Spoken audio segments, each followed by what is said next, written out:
नमस्कार साथियों। हमने पिछले वीडियो में इंटरनल कंट्रोल के बारे में विस्तृत रूप से अध्ययन किया था। आज हम अगले अध्याय यानी संपत्तियों एवं दायित्वों का मूल्यांकन एवं सत्यापन के संबंध में अध्ययन करेंगे। अब इसके अंतर्गत अपन क्या क्या अध्ययन करेंगे। सबसे पहले अपन संपत्तियों का मूल्यांकन के बारे में पढ़ेंगे।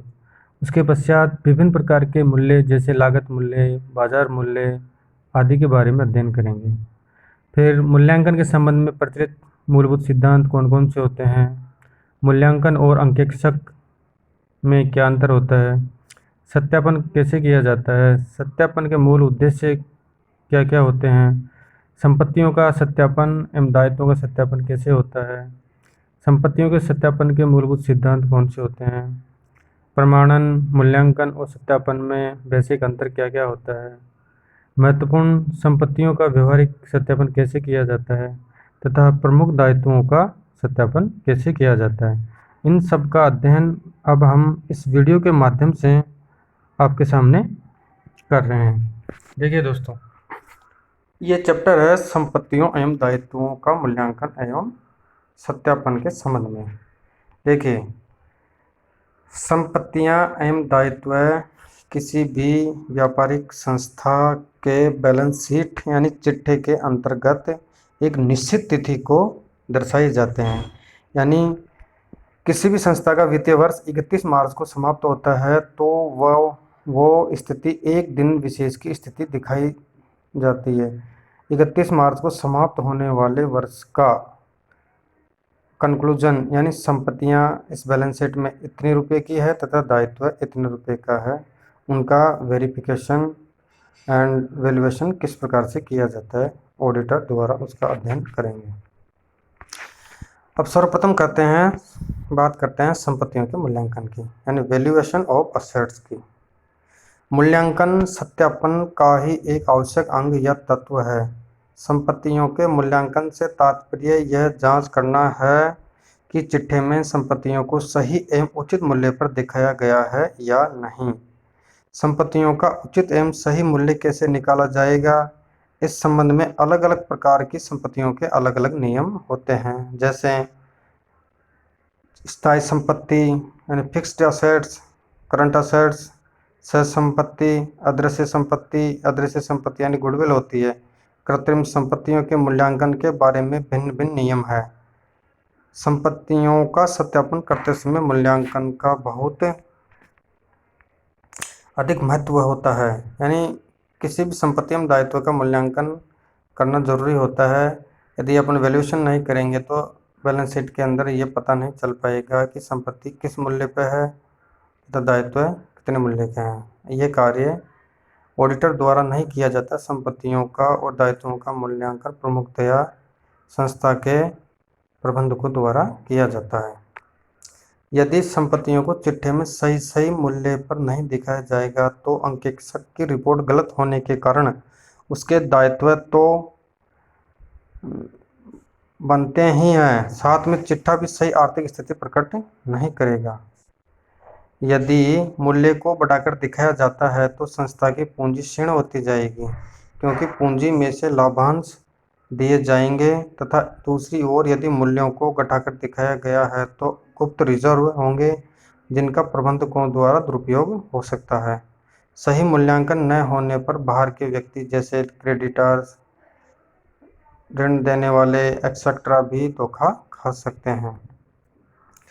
अब बात करते हैं विभिन्न प्रकार के मूल्य यानी वेरियस टाइप्स ऑफ प्राइसेस।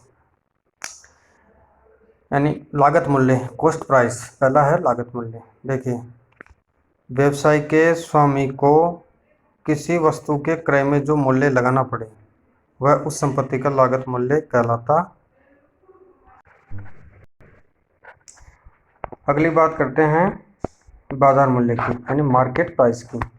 किसी संपत्ति के बाजार मूल्य से तात्पर्य उस मूल्य से है जो चिट्ठे के दिन उस संपत्ति का बाजार में प्रचलित मूल्य है। यानी बाजार मूल्य का मतलब है कि किसी संपत्ति के बाजार मूल्य से तात्पर्य उस मूल्य से है जो चिट्ठे के दिन उस संपत्ति का बाजार में प्रचलित है।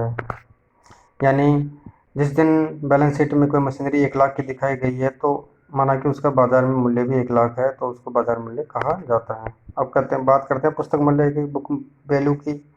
ये पुस्तक मूल्य वह मूल्य है जिस पर संपत्ति नियमों के आधार पुस्तकों में लिखी होती है। अगला है प्राप्य मूल्य, रिलाइजेबल वैल्यू। चिट्ठे के दिन संपत्तियों को बाजार में बेचने से जो रकम प्राप्त होती है वह संपत्ति का प्राप्य मूल्य कहलाता है। माना कि संपत्ति पहले कितने भी रुपए की हो, लेकिन चिट्ठे के दिन संपत्तियों को बाजार में बेचने से जो रकम प्राप्त होती है वही उस संपत्ति का प्राप्य मूल्य कहलाता है। चाहे वो संपत्ति 4 लाख में बिकी हो तो उसका मूल्य प्राप्य मूल्य 4 लाख होगा। अब बात करते हैं प्रतिस्थापन मूल्य की, रिप्लेसमेंट वैल्यू की। व्यवसाय की किसी संपत्ति के बदले नई संपत्ति स्थापित करने में जो खर्च होने की संभावना है उसे उस संपत्ति का प्रतिस्थापन मूल्य कहते हैं।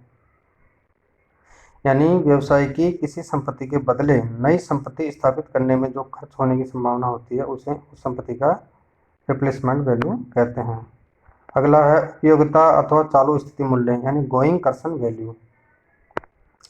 संपत्ति का प्रयोग होता रहता है, प्रयोग होने के साथ साथ कार्यकुशलता घटती रहती है। संपत्ति के लागत मूल्य में से प्राप्य मूल्यह्रास की रकम घटाने के पश्चात जो मूल्य बचता है उसे उस संपत्ति का उपयोगिता मूल्य कहते हैं, यानी ह्रास को घटाया जाता है। अब बात करते हैं मूल्यांकन के संबंध में प्रचलित सिद्धांत, general principles as regards valuation. पहला है स्थायी संपत्ति का मूल्यांकन, वैल्यूएशन ऑफ फिक्स्ड एसेट्स। प्रत्येक व्यवसाय में कुछ स्थायी संपत्तियां होती है, जैसे मशीनरी हुई, प्लांट हुआ, फर्नीचर हुआ आदि। स्थायी संपत्तियां उसे कहते हैं जिनकी सहायता से व्यवसाय चलाया जाता है और जो व्यवसाय में आय अर्जित करने के लिए रखी जाती है, बिक्री के लिए नहीं। यानी स्थायी संपत्ति का विक्रय नहीं किया जाता है, जैसे भूमि हो गई, बिल्डिंग हो गई, मशीनरी हो गई, फर्नीचर हो गई आदि। इन संपत्तियों का मूल्यांकन करते समय बाजार मूल्य का ध्यान नहीं रखा जाता है। इम्पोर्टेंट क्वेश्चन है, ध्यान रखना कि स्थायी संपत्तियों का मूल्यांकन करते वक्त बाजार मूल्य का ध्यान नहीं रखा जाता है, यानी इनका मूल्यांकन प्राय चालू स्थिति मूल्य पर गोइंग कंसर्न वैल्यू पर किया जाता है। कंपनी अधिनियम 2013 की अनुसूची 3 में स्थायी संपत्तियों के मूल्यांकन के संबंध में ऐसी व्यवस्था है। दोस्तों ध्यान रखना, कंपनी अधिनियम 2013 की अनुसूची 3 के अंतर्गत स्थायी संपत्तियों के मूल्यांकन के संबंध में ऐसी व्यवस्था है। एग्जाम में क्वेश्चन पूछा जा सकता है कि कौन सी अनुसूची के अंतर्गत गोइंग कंसर्न वैल्यू का मूल्यांकन किया जाता है। अब बात करते हैं चल संपत्तियों का मूल्यांकन, यानी करंट असेट्स का, वैल्यूएशन ऑफ फ्लोटिंग असेट्स का। चल संपत्तियों के अंतर्गत वे संपत्तियां आती है जिनमें व्यवसायी व्यापार करता है अथवा जो पुनः बिक्री के लिए प्राप्त की जाती है, अथवा उत्पादन के दौरान जिनका रूप बदलता रहता है, अथवा जिनका बिक्री के लिए उत्पादन किया जाता है। यानी इनका उत्पादन केवल और केवल व्यवसाय के संचालन के लिए ही किया जाता है, यानी सेल्स करने के लिए किया जाता है, जिससे व्यापार को लाभ हो सके, अथवा जिनको आसानी से रोकड़ में परिवर्तित किया जा सके। यानी चालू संपत्तियों के उदाहरण है रॉ मटेरियल, कच्चा माल, देनदार debtors, bills receivable, cash at bank यानी बैंक में रोकड़, कैश इन हैंड हाथ में रोकड़ आदि चालू संपत्तियां कहलाती है। अब बात करते हैं सह संपत्तियों का मूल्यांकन, वैल्यूएशन ऑफ वास्टिंग असेट्स। यानी ये संपत्तियां भी प्राय स्थायी स्वभाव की होती है। इनके अंतर्गत हम उन संपत्तियों को शामिल करते हैं जिनका कार्य में प्रयोग होने के कारण क्षय होता रहता है। ऐसी संपत्तियों के उदाहरण है खान तथा तेल के कुएं। यानी ये इन संपत्तियों का जीवन काल निश्चित नहीं है, यानी एक दिन निश्चित रूप से इन संपत्तियों का पूर्ण रूप से खत्म हो जाएगा। ऐसी संपत्तियों को सह संपत्तियां कहा जाता है। अगला है अदृश्य संपत्तियों का मूल्यांकन, वैल्यूएशन ऑफ इंटेंजिबल असेट्स। अदृश्य संपत्तियां जिनको हम हाथ से ना देख सकते हैं ना छू सकते हैं। मोस्टली रूप से अदृश्य संपत्ति एक तरीके से गुडविल यानी ख्याति होती है। अब इसका अध्ययन करेंगे हम। देखिए, ये संपत्तियां ऐसी होती है जिनका कोई भौतिक आकार नहीं होता है। इन्हें आंखों से देखा नहीं जा सकता और हाथों से छुआ भी नहीं जा सकता है, जैसा कि मैंने आपको भी बताया था। फिर भी इनका अस्तित्व जरूर रहता है और ये भी व्यवसाय की उसी प्रकार सेवाएं करती है जिस प्रकार अन्य संपत्तियां करती है। फिर भी इनका अस्तित्व जरूर होता है। देखिए, इनका सबसे अच्छा उदाहरण ख्याति यानी गुडविल है। इसे व्यवसाय में लागत मूल्य अथवा पुस्तक मूल्य पर दिखाया जाता है। ध्यान रखना दोस्तों, ख्याति को किस मूल्य पर दिखाया जाता है? ख्याति को व्यवसाय में लागत मूल्य अथवा पुस्तक मूल्य पर दिखाया जाता है, ये नोट कर लेना। और अन्य उदाहरण है इसके, एकस्व यानी पेटेंट होता है या कॉपीराइट होता है आदि गुडविल के अदृश्य संपत्ति के उदाहरण होते हैं। अब बात करते हैं कृत्रिम संपत्तियों का मूल्यांकन, वैल्यूएशन ऑफ फिक्टिशियस असेट्स का। ये प्राय व्यवसाय की संपत्तियां नहीं होती है बल्कि खर्च व हानियां होती है। ध्यान रखना कि कृत्रिम संपत्तियां प्राय व्यवसाय की संपत्तियां नहीं होती है बल्कि खर्च व हानियां होती है। इन्हें तब तक चिट्ठे में संपत्ति पक्ष यानी चिट बैलेंस शीट के संपत्ति असेट साइड की ओर दिखाया जाता है जब तक लाभ हानि खाते से पूर्ण रूप से अपलिखित नहीं कर दिया जाता। यानी इनको तब तक दिखाया जाता है कि इनको जब तक लाभ हानि P&L अकाउंट से पूर्ण रूप से राइट ऑफ नहीं कर दिया जाता है। इन चीज़ों का विस्तृत अध्ययन अपन अकाउंटेंसी लेखा शास्त्र के अंतर्गत करेंगे। जैसे उदाहरण के तौर पर कंपनी के प्रारंभिक खर्चे होते हैं, कंपनी की स्थापना होती है, उस जो पार्षद सीमा नियम अंतर नियम बनते हैं, प्रमोटर्स होते हैं, उनके द्वारा खर्चे किए जाते हैं। P&L account, profit and loss account का DR शेष, अंश या ऋण, शेयर और लोन्स, ऋण पत्रों के निर्गमन, इश्यू पर दिया गया बट्टा, डिस्काउंट, विकास कार्यों का खर्च आदि इस प्रकार के उदाहरण होते हैं। अब बात करते हैं मूल्यांकक और अंकेक्षक यानी वैल्यूएशन एंड ऑडिटर। मूल्यांकन और अंकेक्षक क्या होता है? देखिए, अंकेक्षक मूल्यांकन करता नहीं है। देखिए दोस्तों, मैंने पहले बताया था कि अंकेक्षक यानी ऑडिटर का कार्य संस्था की संपत्तियों एवं दायित्वों का मूल्यांकन करना नहीं है। यह कार्य संस्था के प्रबंधकों द्वारा किया जाता है। ठीक है दोस्तों, अब देखते हैं, अंकेक्षक मूल्यांकन करने वाला विशेषज्ञ नहीं है। संपत्तियों के सही मूल्यांकन करने का प्राथमिक कार्य व्यवसाय के प्रबंधकों का होता है। अगला है मूल्यांकन औचित्य की जांच करना। अंकेक्षक का कर्तव्य है कि वह तब तक रिपोर्ट न दे जब तक कि बैलेंस शीट में दिखाई गई संपत्तियों के संबंध में सत्य तथा औचित्य की जांच स्वयं न कर ले। देखिए, संस्था की संपत्तियों तथा दायित्वों का मूल्यांकन अंकेक्षक द्वारा नहीं किया जाता है, वह कार्य संस्था के मैनेजर्स द्वारा किया जाता है। लेकिन इस संबंध में ऑडिटर का यह दायित्व बनता है कि जो प्रबंधकों द्वारा संपत्तियों तथा दायित्वों का मूल्यांकन बैलेंस शीट में दिखाया गया है, उस संबंध में अंकेक्षक यह सुनिश्चित करें कि उक्त संपत्तियां संस्था में विद्यमान है या नहीं है तथा उनके औचित्य की जांच स्वयं करें। अब बात करते हैं सत्यापन की, वेरिफिकेशन की। अंकेक्षक को अपनी रिपोर्ट में यह लिखना होता है कि किसी निश्चित तिथि को बनाया गया एक व्यापारिक संस्था का चिट्ठा उसकी आर्थिक स्थिति को सही रूप में प्रकट करता है या नहीं। इस बात को लिखने के लिए उसे संपत्तियों की सत्यता की जांच करनी होती है। इसे जांच को ही सत्यापन कहते हैं, यानी इस प्रकार की जांच को ही सत्यापन कहते हैं। कंपनी अधिनियम 2013 की धारा 143 के अंतर्गत यानी धारा 143 के अंतर्गत केंद्रीय सरकार द्वारा निर्धारित आदेश के अनुसार एक अंकेक्षण के लिए यह भी देखना आवश्यक है कि कंपनी की स्थायी संपत्तियों के संबंध में उचित अभिलेख तैयार किए गए हैं जिनमें संपत्तियों की स्थिति तथा संख्यात्मक विवरण भी दिखाए गए हैं या नहीं दिखाए गए हैं। अब बात करते हैं वेरिफिकेशन के क्या उद्देश्य होते हैं। वेरिफिकेशन का मुख्य उद्देश्य पहले नंबर पर स्थिति विवरण का सही होना यानी बैलेंस शीट का सही होना, सही मूल्यांकन किया गया है कि नहीं किया गया है, संपत्तियों को उचित मूल्य पर दिखाया गया है या नहीं दिखाया गया है।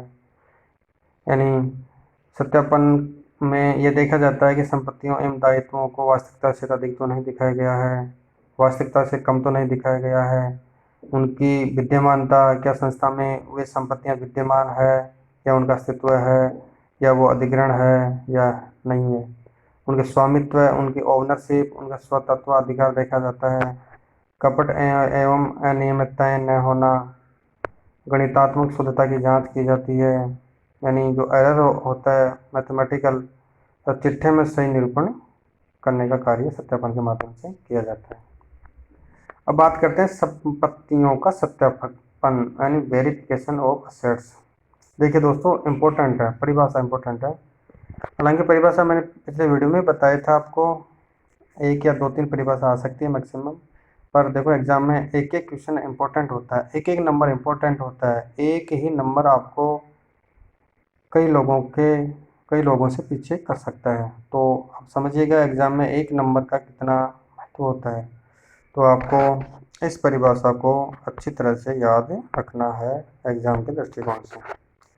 यानी स्पाइसर एवं पैगलर, कौन है? स्पाइसर एवं पैगलर के अनुसार संपत्तियों के सत्यापन का अर्थ एक ऐसी पूछताछ से लगाया जाता है जिसके द्वारा अंकेक्षक संपत्तियों के मूल्य, उसके स्वामित्व, ओनरशिप, स्वतत्व, उसकी विद्यमानता एवं अधिग्रहण तथा उन पर उपस्थित किसी भी प्रकार के प्रभाव के बारे में जांच कर सकें। यह परिभाषा आपको याद रखनी है। यानी स्पाइसर एवं पैगलर के अनुसार यह परिभाषा दी गई है। अब बात करते हैं नेक्स्ट, दायित्वों का सत्यापन। पहले अपने संपत्तियों का सत्यापन कर लिया, बारी आती है दायित्वों के सत्यापन की। देखिए, चिट्ठे की सत्यता को जांचने के लिए अंकेक्षक केवल संपत्तियों का ही सत्यापन नहीं करेगा, बल्कि उसे दायित्वों का भी सत्यापन करना होगा। यानी ऑडिट करते वक्त ऑडिटर द्वारा केवल संपत्तियों के सत्यापन का ही कार्य नहीं किया जाएगा, उसके साथ साथ दायित्वों को भी सत्यापन का कार्य उसे करना होगा। क्या समस्त दायित्व चिट्ठे में सम्मिलित कर लिए गए हैं? क्या व्यापार से संबंधित है? यानी जो दायित्व है व्यापार से संबंधित है, अन्य से तो नहीं है। पूर्ण रूप से अधिकृत है या नहीं, सही मूल्य पर दिखाए गए हैं या नहीं, इन चीज़ों का ऑडिटर को सत्यापन करते समय ध्यान रखना होता है।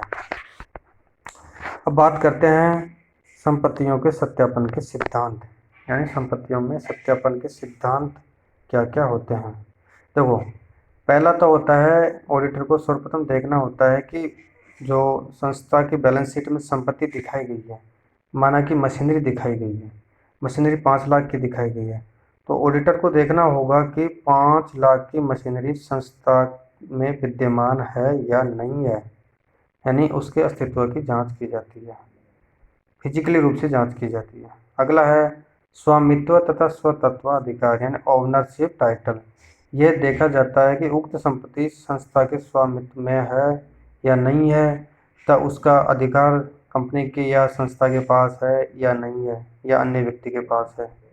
अगला है बंधक या प्रभार। संपत्ति किसी ऋण के बदले बंधक या प्रभार के रूप में तो नहीं है, आदि चीज़ें उसको देखनी होती है। अगला है संपत्ति का मूल्यांकन सही किया गया है नहीं या नहीं किया गया है, तथा लास्ट में देखा जाता है कि उक्त संपत्ति को चिट्ठे में निरूपण कर रखा है या नहीं कर रखा है, प्रेजेंटेशन इन बैलेंस शीट।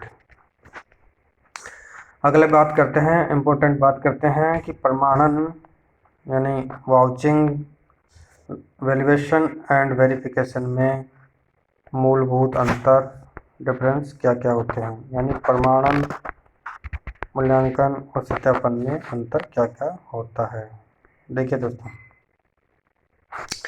पहली बात करते हैं पॉइंट नंबर 1 से, अंतर का आधार यानी कार्य की प्रकृति के आधार पर देखते हैं। प्रमाणन, मूल्यांकन और सत्यापन ऊपर कॉलम में। कार्य की प्रकृति के आधार पर देखें तो वाउचिंग के अंतर्गत प्रमाणन में ऐसे प्रपत्रों की जांच जो किसी व्यापारिक व्यवहार को प्रमाणित करते हैं। यानी व्यापारिक व्यवहार को प्रमाणित करने के लिए इसकी जांच की जाती है। अगला है मूल्यांकन। चिट्ठे में दिखाई जाने वाली संपत्तियों एवं दायित्वों का सही मूल्यांकन किया गया है अथवा नहीं। और सत्यापन के अंतर्गत संपत्तियों एवं दायित्वों की विद्यमानता, स्वामित्व, मूल्य की जांच करना होता है। अब बात करते हैं अगला पॉइंट किन का होता है। यानी प्रमाणन हमेशा आरंभिक लेखों का, खातों का एवं उनके शेषों का होता है। जबकि मूल्यांकन हमेशा बैलेंस शीट में विद्यमान संपत्तियों एवं दायित्वों का होता है, और सत्यापन भी हमेशा बैलेंस शीट में विद्यमान संपत्तियों एवं दायित्वों का होता है। ये सेम है। अगला है किसके द्वारा किया जाता है, यानी वाउचिंग प्राय ऑडिट क्लर्कों द्वारा किया जाता है। संस्था के ऑडिट क्लर्क्स होते हैं, उनके द्वारा ये कार्य किया जाता है, क्योंकि यह अंकेक्षण की नैतिक क्रिया है, क्योंकि ये नैतिक रूप से चलती रहती है। जबकि मूल्यांकन प्राय संस्था के प्रबंधकों द्वारा किया जाता है, यानी संपत्तियों एवं दायित्वों का मूल्यांकन हमेशा संस्था के प्रबंधकों द्वारा किया जाता है, किंतु उनके सही होने की जांच अंकेक्षक द्वारा की जाती है, यानी उनकी वास्तविकता की जांच, वैल्यूएशन की जांच ऑडिटर द्वारा की जाती है। जबकि सत्यापन प्राय अंकेक्षक के स्वयं के द्वारा अथवा बहुत ही विश्वस्त वरिष्ठ सहायक के द्वारा किया जाता है। अब अगला है चौथा नंबर, कब होता है, यानी ये कार्य कब होता है, यानी प्रमाणन अंकेक्षण की प्रणाली पर निर्भर करता है। चालू अंकेक्षण में भिन्न भिन्न समय पर होता है, यानी वाउचिंग अंकेक्षण की प्रणाली पर निर्भर करता है। अब बात करते हैं मूल्यांकन की। मूल्यांकन वित्तीय वर्ष की समाप्ति के दिन ही किया जाता है। मूल्यांकन हमेशा वित्तीय वर्ष की फाइनेंशियल ईयर की एंडिंग पर किया जाता है तथा अन्य संपत्तियों का मूल्यांकन वर्ष की समाप्ति के बाद सुविधा अनुसार किया जा सकता है। ये भी सेम है, सत्यापन में भी यही प्रक्रिया की जाती है। अब बात करते हैं सबूत की। वाउचिंग में तो प्रत्यक्ष अप्रत्यक्ष सबूत विद्यमान रहते हैं जिनके आधार पर जांच की जाती है, यानी कि वाउचर के अंतर्गत जो अपन जैसे मान के चलो व्यापार में किसी भी तरीके की अपन ने कोई मशीनरी खरीदी या माल खरीदा तो उनके वाउचर होते हैं, तो वाउचर के रूप में एक तरीके से वाउचर सबूत के रूप में विद्यमान होता है, एक तरीके से रिसिप्ट होती है। जबकि मूल्यांकन के संबंध में उनके सबूत उपलब्ध नहीं रहते हैं। सत्यापन में संपत्तियों के सबूत उपलब्ध रहते हैं, इन ऑडिटर द्वारा संपत्तियों के सबूत उपलब्ध करवाए जाते हैं। अन्य बातें, वाउचिंग संपत्तियों के मूल्यांकन तथा सत्यापन का आधार नहीं है, नींव है, यानी प्रमाणन संपत्तियों के मूल्यांकन तथा सत्यापन के आधार नींव है। जबकि मूल्यांकन सत्यापन के अनेक तत्वों में से एक आवश्यक एवं महत्वपूर्ण तत्व है, यानी सत्यापन का अंतर्गत यह सेम हो जाएगा। अब बात करते हैं महत्वपूर्ण संपत्तियों का व्यवहारिक सत्यापन, यानी practical approach to verification of important assets, यानी महत्वपूर्ण संपत्तियों के व्यवहारिक सत्यापन किस प्रकार से किया जाता है। अब बात करते हैं दोस्तों इम्पोर्टेंट ख्याति। देखिए, ख्याति ऐसी चीज होती है, ये अदृश्य संपत्ति होती है। अब इसको अपन विस्तार से देखते हैं। किसी व्यवसाय की प्रतिष्ठा यानी उसकी गुडविल का निर्धारित मूल्य ही ख्याति है, यानी उसकी रेपुटेशन का निर्धारित मूल्य ही गुडविल है, ख्याति है। व्यवसाय के अधिलाभ यानी सुपर प्रॉफिट का जो मूल्य लगाया जाता है उसे भी ख्याति कहते हैं। शुद्ध लाभों में से व्यवसाय में लगी पूंजी पर वैसे ही व्यवसाय से होने वाली औसत आय तथा व्यवसाय का औसत पारिश्रमिक घटा देने पर अधिलाभ बचते हैं। यदि कोई व्यापार खरीदा जाता है तो शुद्ध संपत्तियों से जो अधिक रकम चुकाई जाती है उसे ही ख्याति कहते हैं। यानी माना कि कोई संस्था कोई संस्था का व्यापार खरीदती है, उसके संपत्तियों एवं दायित्वों का मूल्यांकन करने के पश्चात उसकी कुल वैल्यू 50 लाख है, लेकिन 50 लाख के अलावा संस्था यदि 60 लाख का भुगतान करती है, यानी 10 लाख रुपए का अलग भुगतान करती है, तो वो भुगतान एक तरीके से ख्याति कहलाता है। ये ख्याति अदृश्य संपत्ति होती है, आपको पहले बता दिया। तो जो अलग से पेमेंट दिया जाता है वो व्यापार की ख्याति होती है, जिससे कि ग्राहक आकर्षित होते हैं। अब बात करते हैं ख्याति का मूल्यांकन। सॉरी, एक मिनट में चीज बताना चाहूँगा। सुपर प्रॉफिट का चैप्टर का अध्ययन अपन अकाउंटेंसी लेखाशास्त्र के अंतर्गत पार्टनरशिप में करेंगे। वहाँ पर ख्याति का पूर्ण रूप से बताया जाए, ख्याति कितने प्रकार की होती है, ख्याति का मूल्यांकन कैसे किया जाता है, एवरेज प्रॉफिट क्या होता है, सुपर प्रॉफिट क्या होता है। ये लेखाशास्त्र का सब्जेक्ट है, तो वहाँ प्रैक्टिकल क्वेश्चन इससे बनते हैं। अब बात करते हैं वैल्यूएशन ऑफ गुडविल की, ख्याति का मूल्यांकन के बारे में। आवश्यकता तब होती है जब व्यापार को बेचा जाता है, यानी इसकी आवश्यकता, वैल्यूएशन की आवश्यकता कब होती है, जब व्यापार को बेचा जाता है या उसके संगठन में कोई परिवर्तन किया जाता है। जैसे कोई व्यापार एक्स कंपनी को वाई कंपनी को बेच दिया, या एक्स कंपनी को यानी एकल स्वामित्व को साझेदारी फर्म में या कंपनी में परिवर्तन किया जाए, उस वक्त पर ख्याति का मूल्यांकन किया जाता है। जैसे एकाकी व्यापार को किसी साझेदारी फर्म में परिवर्तित करना। अब बात करते हैं ख्याति का सत्यापन दो भागों में प्रमुख रूप से किया जाता है। कितने भागों में किया जाता है? ख्याति का मूल्यांकन प्रमुख रूप से दो भागों में किया जाता है। ठीक है, अब दो भागों में कैसे किया जाता है देखते हैं। क्रय की हुई ख्याति, ये दो प्रकार की ख्याति होती है। देखो, एक तो क्रय की हुई ख्याति तथा दूसरी होती है विज्ञापित ख्याति। अब क्रय की हुई ख्याति के बारे में देखते हैं। यदि व्यवसाय खरीदा गया है और खरीद मूल्य में ख्याति के लिए भी कोई मूल्य चुकाया गया है तो ऐसी ख्याति को क्रय की गई ख्याति कहते हैं। व्यापार के खरीदने के टाइम पर एक्स्ट्रा मूल्य दिया जाता है संपत्तियों के अलावा, तो उसको खरीदी हुई ख्याति कहते हैं। अगला है विज्ञापित ख्याति, एडवर्टाइजमेंट गुडविल। यदि संस्था अपनी बिक्री को बढ़ाने के लिए यानी कोई भी संस्था अपनी सेल्स को इंक्रीज करने के लिए विज्ञापन का विशेष कार्य करती है तब खर्चे को पूंजीगत खर्चा मानकर चिट्ठे में संपत्ति के रूप में दिखाया जाता है, तो इससे विज्ञापित ख्याति कहते हैं। अब बात करते हैं स्वकीय संपत्ति, फ्री होल्ड प्रॉपर्टी। स्वकीय संपत्ति उस स्थायी संपत्ति को कहते हैं जो व्यवसायी के नाम से होती है और जिसके संबंध में व्यवसायी को पूर्ण अधिकार होते हैं। वह चाहे रखें, चाहे बेचें, चाहे डोनेशन दें, चाहे जो करें, उसे कोई रोकने वाला नहीं होता है, रोकने वाला नहीं है। जैसे वो लैंड हो गई, बिल्डिंग हो गई आदि। इस संपत्ति का मूल्यांकन निम्न प्रकार से किया जाएगा। यानी सर्वप्रथम ये देखा जाता है कि संपत्ति का स्वामित्व है या नहीं, बंधक तो नहीं है, संपत्ति में परिवर्तन क्या हुआ है, उसका अस्तित्व है या नहीं है, मूल्यांकन किस प्रकार से किया गया है, चिट्ठे में उसका निरूपण किया गया है या नहीं किया गया है। अगला है प्लांट तथा मशीनरी। अगला है मोटर गाड़ी।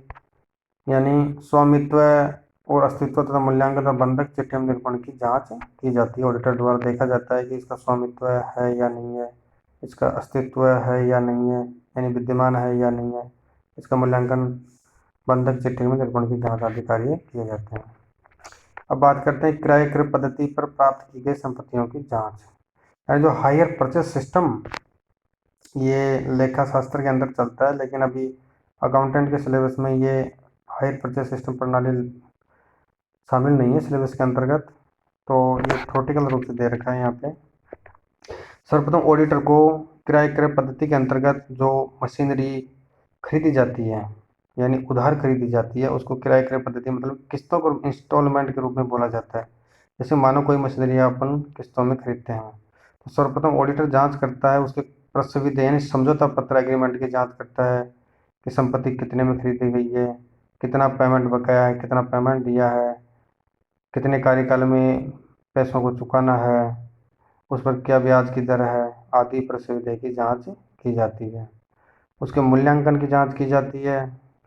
क्रय पद्धति के अंतर्गत मूल्यांकन संपत्ति का कितना है, उसके अस्तित्व विद्यमानता की जांच की जाती है, चिट्ठे में उसका निरूपण किया गया है या नहीं किया गया है उसकी जांच की जाती है, तथा लास्ट में प्रस्तावित जो अग्रीमेंट हुआ है, डीड हुई है, उसकी जो कंडीशन है उनका पालन किया जा रहा है या नहीं किया जा रहा है। अब बात करते हैं एकस्व यानी पेटेंट्स की। देखिए, एकस्व एक संपत्ति होती है जब कोई व्यक्ति किसी वस्तु का आविष्कार करता है, यानी जब कोई व्यक्ति किसी वस्तु का आविष्कार करता है यानी आविष्कार करने का कार्य करता है, तो उसे सरकार से अपने आविष्कार का पंजीकरण कराने पर उस आविष्कृत वस्तु को बनाकर बेचने का निर्धारित वर्षों के लिए एकाधिकार प्राप्त हो जाता है। यह व्यक्ति यदि उसे स्वयं बनाकर बेचना चाहे तो स्वयं ऐसा कर सकता है, अन्यथा अन्य किसी को यह अधिकार बेचना चाहे तो बेच सकता है। यह अधिकार ही पेटेंट कहलाता है। यानी किसी भी वस्तु का आविष्कार यदि कोई व्यक्ति नए सिरे से करता है तो वह उसका पंजीकरण करा लेता है, तो कोई अन्य व्यक्ति उस वस्तु का सेम तरीके से उत्पादन नहीं कर सकता है। यदि उत्पादन करना चाहेगा, बाजार में बेचना चाहेगा, तो मूल पेटेंटधारी से अनुमति लेनी होगी, अन्यथा उसको कानूनी प्रक्रियाओं से गुजरना होगा। अब बात करते हैं इसके जांच के बिंदु पेटेंट के क्या क्या होते हैं एकस्व के। सर्वप्रथम ऑडिटर द्वारा उसके स्वामित्व को देखा जाता है कि उक्त व्यक्ति के स्वामित्व में वो एकस्व है या नहीं। उसका मूल्यांकन किया जाता है कि मूल्यांकन वैल्यू क्या है। फिर उसकी एकस्व की सूची देखी जाती है। उसके अंतर्गत व्यवसाय से एकस्व की सूची प्राप्त करके एकस्व की रजिस्ट्री जो पंजीकरण हुआ उसका नंबर देखा जाता है। प्राप्ति की तारीख, शेष अवधि, कितनी अवधि तक पंजीकरण हुआ है, कितनी अवधि बकाया है, आदि बातें देखनी चाहिए। अब बात करते हैं व्यापारिक चिन्ह की, यानी ट्रेडमार्क। ट्रेडमार्क एक तरीके से लोगो होता है। बहुत से व्यवसायी अपने निर्मित वस्तु को एक व्यापारिक चिन्ह देते हैं, यानी लोगो देते हैं, और फिर सरकार से उसका रजिस्ट्रेशन करवा लेते हैं। ग्राहकों में वह वस्तु उस चिन्ह के द्वारा पहचानी जाती है। दूसरा कोई व्यवसायी अपनी वस्तु को वह चिन्ह नहीं दे सकता। जैसे मान के चलिए एप्पल का फ़ोन है, उसका व्यापारिक चिन्ह है, लोगो है, ट्रेडमार्क। एप्पल का चिन्ह आपने देख रखा हो, सब जानते हो। तो विदाउट एप्पल की कंपनी के अनुमति के बगैर कोई भी उसके लोगो को यूज नहीं ले सकता है। ठीक है दोस्तों। अब बात करते हैं विनियोग, इन्वेस्टमेंट की। विनियोग में सरकारी व अर्ध सरकारी प्रतिभूतियां जैसे शेयर, ऋण, डिबेंचर्स, ऋण पत्र एक्सेट्रा शामिल होते हैं। यानी जो कंपनी द्वारा विनियोग किया गया है या कंपनी के अंतर्गत विनियोग किया गया है, उसके अंतर्गत ऑडिटर द्वारा सरकारी अर्ध सरकारी जो सिक्योरिटीज होती है, शेयर्स होते हैं, ऋण पत्र होते हैं, उनका वेरिफिकेशन किया जाता है। ऑडिटर द्वारा संस्था में विद्यमान फर्नीचर, फिक्सचर, फिटिंग्स, फुटकर औजार, लूज टूल्स का मूल्यांकन किया जाता है। अगला स्टॉक का। स्टॉक के अंतर्गत 3 वस्तुएं शामिल होती है। देखिए स्टॉक 3 प्रकार का होता है, ये आपके लेखा शास्त्र के अंतर्गत पढ़ाया जाएगा। यानी माल 3 प्रकार का होता है। पहला होता है कच्चा माल, रॉ मटेरियल।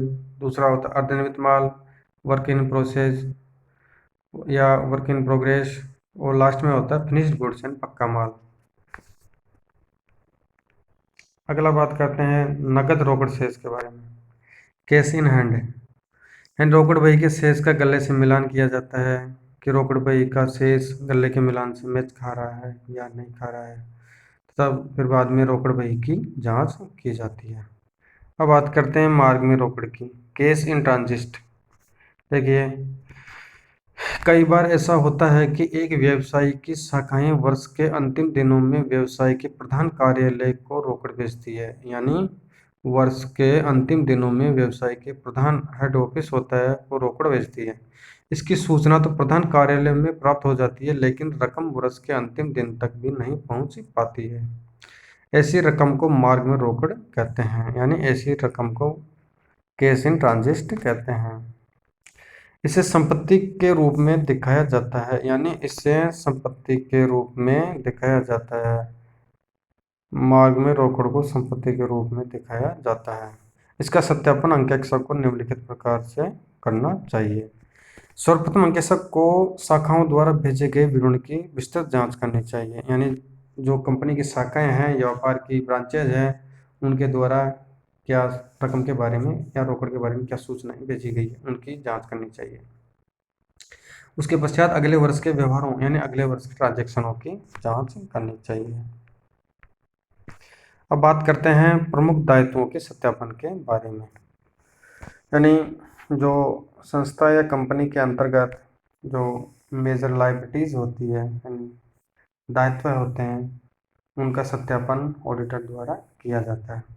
ऑडिटर को सर्वप्रथम अंश पूंजी के बारे में देखना होता है कि अंश पूंजी संस्था में कितनी है, इक्विटी शेयर्स कितने हैं, प्रेफरेंस शेयर कितने हैं, कितने वर्षों के पश्चात इनका रिडम्पशन किया जाना है, यानी शोधन किया जाना है। इनका सत्यापन ऑडिटर द्वारा किया जाता है। अगला है संस्था में विद्यमान रिजर्व तथा फंड्स कितने हैं, संचय कोष कितने हैं, डिबेंचर्स कितने हैं, कितने डिबेंचर्स जारी है, इन पर ब्याज की दर कितनी है, कितने वर्ष पश्चात इनका शोधन करना है, ये सब चीज़ें ऑडिटर द्वारा देखी जाती है। अगला है ऋण। लोन्स जो संस्था ने ले रखे हैं वो सुरक्षित प्रकार के हैं या असुरक्षित प्रकार के हैं, उनका सत्यापन ऑडिटर द्वारा किया जाता है। लोन सम एडवांसेज कितने हैं। अगला है व्यापारिक लेन देन कितने हैं, देय बिल बीपी बिल कितने हैं, बैंक ओवरड्राफ्ट कितना है, आउटस्टैंडिंग व्यय के लिए दायित्व कितना है यानी बकाया व्यय कितने हैं, अदर दायित्व आउटस्टैंडिंग लायबिलिटीज कितनी है, कंटिंजेंट लायबिलिटीज कितनी है, यानी संदिग्ध दायित्व कितने हैं। यानी संदिग्ध दायित्व उसे कहते हैं जिनका भविष्य में भुगतान किया जाना निश्चित नहीं होता है। इनका भुगतान किया भी जा सकता है और नहीं भी किया जा सकता है। तो दोस्तों आज का यह चैप्टर अपन ने संपत्तियों का दायित्व एवं मूल्यांकन के संपत्तियों का दायित्व एवं मूल्यांकन एवं सत्यापन के बारे में विस्तृत रूप से अध्ययन कर लिया है।